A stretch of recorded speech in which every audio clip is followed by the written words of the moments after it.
Good afternoon and welcome to From Someone Who Knows. I'm Dan DeRose. This is a segment we do every week here for our digital viewers.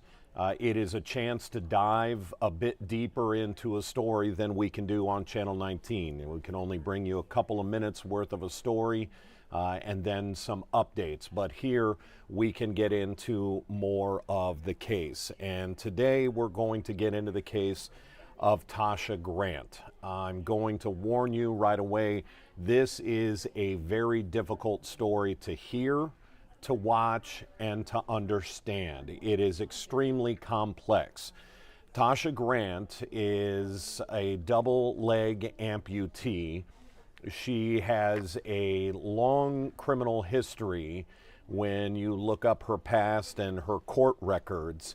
A lot of them, more than at least a half a dozen of her altercations, are arrests for trespassing and disorderly conduct inside of area hospitals, several hospitals throughout the area. She was arrested in April after allegedly attacking an officer inside a hospital. So she was facing felony assault on a peace officer charges. She's locked up in the Cuyahoga County Jail, and because she has an extensive pre-existing condition, they at some point decide that they have to send her to MetroHealth Hospital. Even though she's an inmate, she needs more care than what they can provide. So on May 2nd, they take her to the emergency room at MetroHealth Medical Center.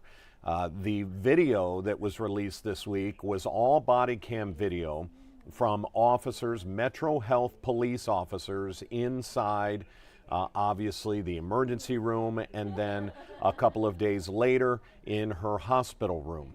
I have watched every second of the 4 videos that were released. In the first video, in the emergency room, she is extremely agitated. She is threatening to attack doctors, nurses, and the officers in her room. She uses many expletives. They are eventually able to calm her down, even after she was saying that she just wanted to go back to jail instead of being treated. They calm her down and at some point decide to admit her. She, in the video, complains the jail wasn't giving her her heart medication, and that she needs to get stabilized in the hospital. So they admit her. The next set of videos, and we're going to show you some of them, are from inside her hospital room, and this is on May 5th. This is the day that she, unfortunately, at the end of the day, is going to pass away. And I want to read what the medical examiner said, that she died from physical restraint in the setting of congestive heart failure. That's a very specific set of words. I want to read it again. Physical restraint in the setting of congestive heart failure. You're going to see that, and again, it's very difficult to watch because she is struggling, and according to her attorneys, is telling the staff there that she can't breathe. She says that 23 times. But first, here is the video from that morning. She has already thrown her food, her breakfast, on the floor. She has broken plates. And at this point, they had calmed her down. But before, she was again swearing and threatening the staff. It is later, this is now about 5:30 in the evening. You can see the timestamp that, according to medical staff in the hallway, Grant had thrown herself to the floor trying to escape. That's what you hear medical staff say. The doctors need the police to restrain her because they want to give her a shot. I'm assuming to sedate her because, again, she is extremely agitated and threatening staff and becoming very agitated and combative. One of the officers comes in the room, and she is, Tasha Grant clearly has it out for this particular female officer. And she is swearing at this officer. She calls her many, many expletive words, and then says something to the effect, "Do you want to play?" And Tasha Grant, you're going to see this, she pulls herself up on the bed and starts to make a move towards that female officer. That's when police have to restrain her. She is normally supposed to be handcuffed to the rail of the bed. That was one of the conversations they had in the hallway. Why was she not handcuffed? That is standard operating procedure when you are an inmate in a hospital setting. For whatever reason, she wasn't handcuffed at that particular time, and that's how she got to the floor. So you're going to see this struggle of them getting her back to the bed. You will actually see a doctor give her a shot. And right before she gives her the shot, Tasha Grant says, "I'm going to bite you." The medical staff says, "Go ahead and bite me," as they give her the shot. And that's the first time we hear her say, "I can't breathe." She is clearly having a cardiac event, but the medical staff does not treat it as a cardio event. And again, remember, she dies of congestive heart failure. It is clear that this commotion, this struggle with police induces that congestive heart failure. And after we show you that video, we are going to get into the news conference that was held yesterday with Tasha's brother and their attorneys. Keep in mind, the family of Tasha Grant did not get a phone call from police when she passed away. They did not get a phone call from MetroHealth Medical Center. They had to find out about it on the news, that someone that had been an inmate at MetroHealth Hospital had passed away. So I'm going to play this for you again. This is the final warning. This is, yes, difficult to watch because you understand now what's happening and that she would pass away about 15 minutes towards the end of this video. You're not going to see that. You're going to see the struggle. So take a look. Hey, let's go. Let's go. Let's go. Relax. Relax.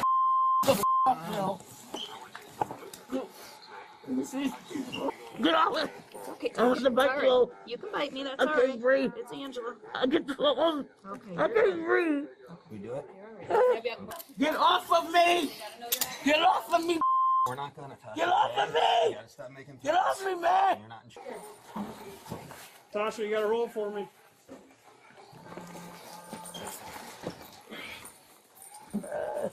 You're doing great. Stop. Hook her up, man. I can't breathe. Don't worry about the rest later. I can't breathe. Why not? I can't breathe, Laying on man. your side. No one's I can't obstructing the breathe. airway. I can't breathe. No, I can't. I can't. You gotta sit up. Nice and I slow. can't breathe. Okay. I can't breathe, man. Stay on your back. Go to your back. I can't breathe. Again, it is very tough to watch. The end of that video, as you saw, police were no longer restraining her. She was in the bed. She even, when they tell her she needs to scoot up, she moves herself up. The rest of that video, the medical staff starts to leave the room. All of the police officers leave the room. One of the medical staff puts a sheet to cover Tasha, and they walk out of the room. The last video, which we are not going to show, is about 12 minutes later. There is a nurse who is extremely frantic and swearing as she is giving chest compressions to Tasha. And Tasha was what they say she was coding. And it is that moment that they realized that Tasha Grant had passed away. It is very tough to watch.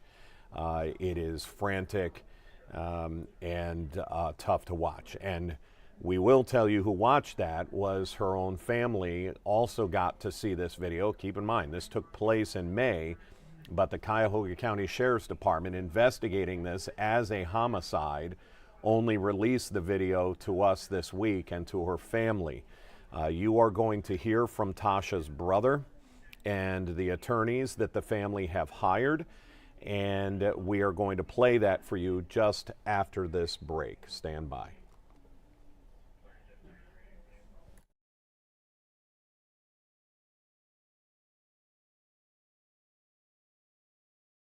Yes, ma'am.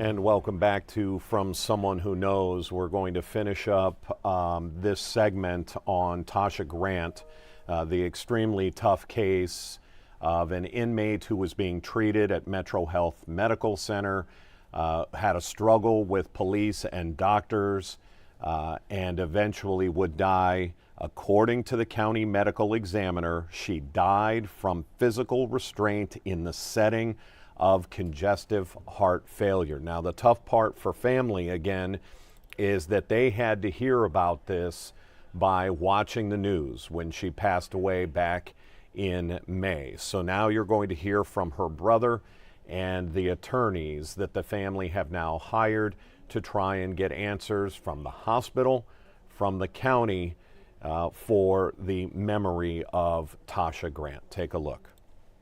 What was that like to find out from the news, not from the county, not from the medical examiner's office, anybody like that? Devastating. Yeah, unfortunately, that's par for the course when it comes to this particular agency. When it comes to this particular county, we don't treat people fairly. We don't treat them like human beings. So rather than letting this family know what was going on in May when all this occurred, here we are sitting here in September and October, and now we're finally learning details of what occurred. It's simply, it's simply unacceptable.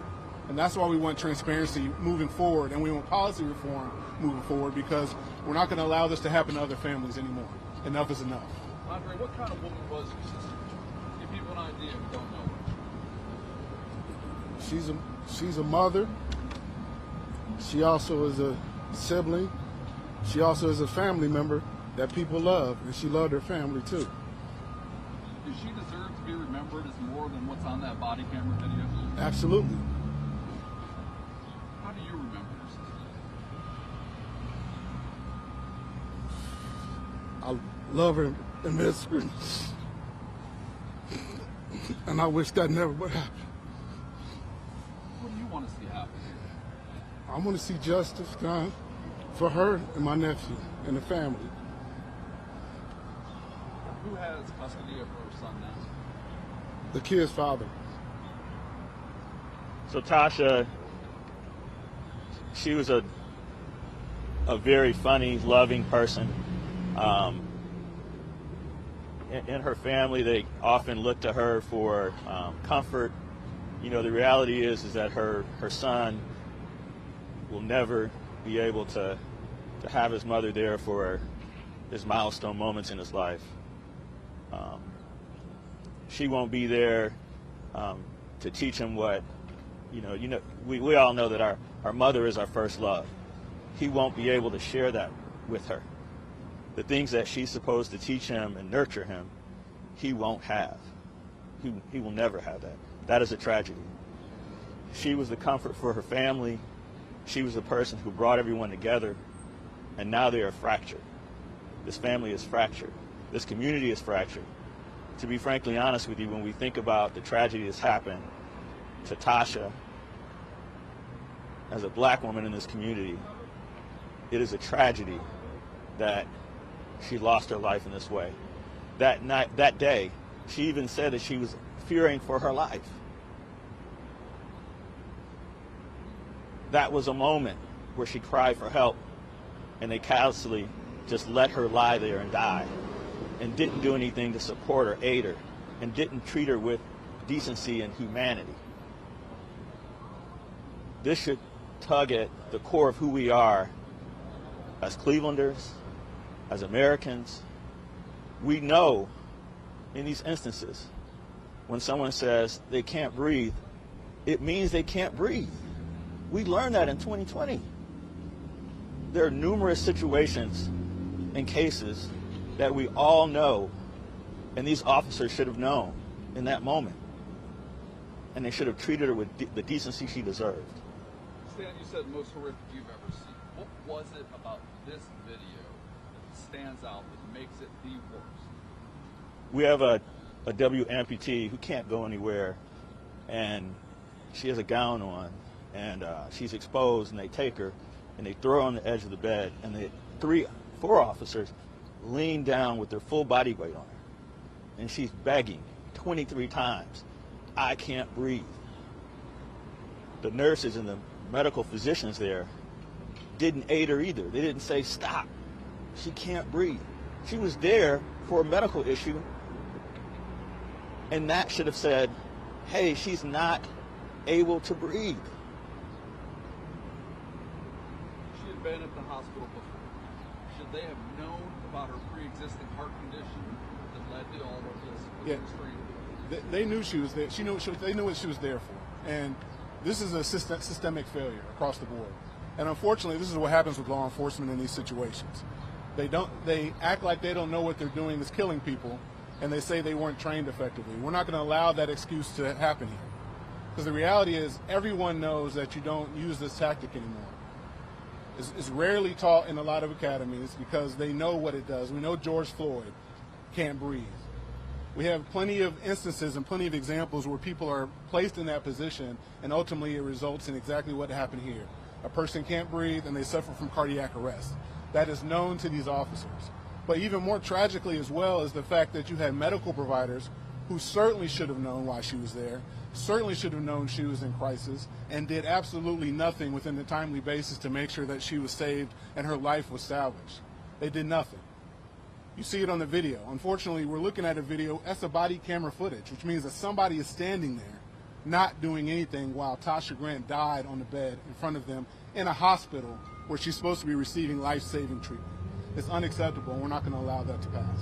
Who's to blame here? Is it the Sheriff's Department? Is it MetroHealth? Is it MetroHealth Police? Is it all of them? It's all of them. Yeah, she died within the custody of Cuyahoga County, and she died at a MetroHealth facility under the care and treatment of medical providers there. Those are the first people we'll start with, but this is a total systemic failure across the board. No one did what they were supposed to do, and everybody will be held accountable. What exactly does justice look like here? What exactly are you hoping to get out? Yeah, so like we said initially, first, transparency. Give this family answers as to what happened. Stop hiding behind public records laws and give this family those answers. Second, we want the officers and the staff who were responsible to be held accountable, whether that means being fired, whether that means the exploration of criminal charges. We want everything looked at in this particular case. And ultimately, what we really want, I think what this family really wants, is policy reform. We need to learn how to treat the most vulnerable people in our populations. Just because people are in jail or just because people who are in custody or are aggressive and talking a particular way doesn't mean that they're not entitled to humanity. And how we treat the most vulnerable people in our population says a lot about who we are as a community and who we are as a society. So what that means is we need to start treating people, even if we don't agree with how they got there, with the utmost decency and respect, and make sure that their lives are saved when they have the opportunity to do so. What sort of suit has been filed, just so we have that official? No suit has been filed. We're still in the investigation phases. As you guys know, we're just receiving information just like everybody else. And candidly, we're relying on you guys to find out a lot of the information as well. If you find out information, let us know. We have investigators looking into this. once we get sufficient information and we determine that there's sufficient facts to move forward on the lawsuit, we'll do so, but we're still evaluating all those options at this time. And you guys believe she was having a mental health issue at that instance? I think it's clear based on the video. But that's not unusual for folks in custody. But beyond just a mental health issue, she was scared. And if you look at the video, she says so. She's scared that she's going to die. She's an exceptionally vulnerable person because she doesn't have legs. So she depends on people for a lot of different things. So she's even more scared in that circumstance. So the reality is she needs even more care than most, and she needs even more empathy than most because of what she's going through. And these officers and the folks at MetroHealth are trained to deal with people in mental health care crisis, but they chose to ignore her, and they chose to treat her less than human, and that's unacceptable. Do you guys believe what you saw in that video is criminal? Yes. We believe those officers should be charged. Andre? Yes, she was not a threat. She was trying to get on the bed. She was not a threat. Hey, you can talk to the prosecutor's office, but the reality is sometimes we get lost in the fact that, well, was this some sort of intentional murder or some sort of intentional homicide? That is an inclusive definition. Just because somebody doesn't necessarily intend to kill someone, if they knew better and they should have done better, and that's a very basic way of saying it under the law, they should have done different things and they should have taken different tactics. And there are criminal repercussions that can be held to those particular individuals. So we would call on the prosecutor and whoever I think there's a special prosecutor who's been assigned to this, to fully investigate this case and pursue all criminal avenues that are available. They were more concerned with chaining her to the bed than they were handcuffing her to the bed, than making sure that she was treated for the issue that she had. She said she couldn't breathe, and they were hell-bent on making sure that they cuffed her to a bed. She didn't have any legs. Cuffing her to a bed. Really? This is going to be polarizing for a lot of people when they see this because Tasha, respectfully, was going through a crisis, as you guys said, combative with staff and making threats as well. So to the people who are on the other side of this story or going to say, well, this is what happened and it was an outcome of that, what do you guys have to say to folks who have the other side of this? Look, that's not an excuse. I mean, every individual who is in the jail or a similar situation who's brought over from a jail, usually there's some level of combativeness. I have 2 small children. The one thing I teach them is words don't hurt you. And these are trained professionals. There's no threat to these professionals. She is a double amputee who's sitting on the floor. Yeah, she's having a mental crisis and she's talking aggressively, but that's not an excuse to kill her and let her die. It's simply not. So whoever's on the other side who's feeling some particular way about it, I would ask them candidly to toughen up, because the reality is just because she's talking a particular way, she's not a threat to any of those officers. And the problem is how they responded to her and the lack of decency that they gave to her and the lack of humanity they gave to her when she was dying in front of them on the bed. At that particular time, she wasn't saying anything. The only thing she said to these officers at that time was, "I can't breathe," and they ignored it. Andre, can I ask you, just what has the communication been like from the jail or from the hospital at this point to you guys, and an explanation of why that happened? Nothing. The unfortunate part is the way that the family found out about the death of Tasha was through the media. They weren't given the decency to come down to review the video. They weren't given the decency to get a copy of the autopsy report before everyone else did. They had to hear about this through the media. It's business as usual with the county. There's no decency or humanity with this administration. That is where we're at as a community. We have a real problem. And anyone looking at this video, this should touch the core of who you are, to see this beautiful black woman plead for her life 23 times. There's no other side to this. We're all on the side of humanity and decency. As for the timeline of what's next, obviously you guys are announcing news here today, but what's the next step here? We'll continue to evaluate all the information. There's hopefully a criminal investigation that's going on. Our experience in these cases is that oftentimes the prosecutor's offices and the investigative agency typically will hold on to that information as long as possible. We are calling on them to release that information to the family so the family has answers. Once we have all the information, we'll take the appropriate steps, whether that means filing in civil court or on some other avenues. But we're not going away. This family's not going away. And we're going to make sure that everybody who needs to be held accountable is held accountable. Is Tasha your big or little sister? Little sister, I'm the oldest. You know, think about this. As a brother, you want to protect your little sister. And to watch this video and to see that happen to your little sister and you can't help her, and people who are supposed to help her, that's the tragedy. Is there anything important that we didn't ask you guys about what's going to happen next and just how this moves forward? I think you've heard what you need to hear. Enough is enough. Justice for Tasha Grant. And that's where we are. We're not going away. This family's not going away. And we're going to be here, continuing this fight as long as it takes. With the history of problems and deaths in the Cuyahoga County Jail, is this another chapter in that story that needs to get rewritten? This is another chapter in that story that should have been rewritten before we got here. And Tasha Grant would have not lost her life. The county has known for years that their policies and practice are unsafe, that their officers are not trained appropriately, that there's no accountability. We've seen this over and over again, the deaths that have happened at the county. You would have thought that they would have cared enough to make sure that something like this didn't happen again. And here we are. And we're going to do everything in our power to make sure that it doesn't happen going forward. And that is why we're going to be relentless in our investigation. We're going to have our own independent investigation. And Robert and I are going to be extremely aggressive with this administration, calling for a lot of reform and accountability. Tasha's life mattered. Tasha will be remembered. Tasha will be remembered. Thank you. Thank you. As you can see, this is a very complicated and complex case, and it is not going away. We are at the very early stages of the investigation.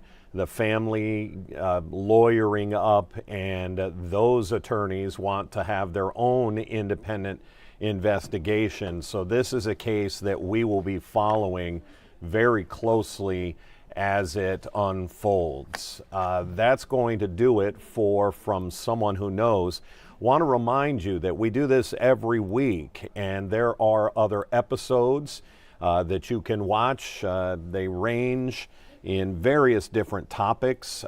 They are generally tugging at the cloth of what we do as journalists. This is very important that you get to see more than just what we can bring you on Channel 19. We do our best, we do, and we have incredible journalists that bring you stories on Channel 19, but we can't always bring you the full video and the full interviews. And so by scanning that QR code, you can find some of our past episodes. But for now, I'm Dan DeRose with 19 News, and this has been From Someone Who Knows.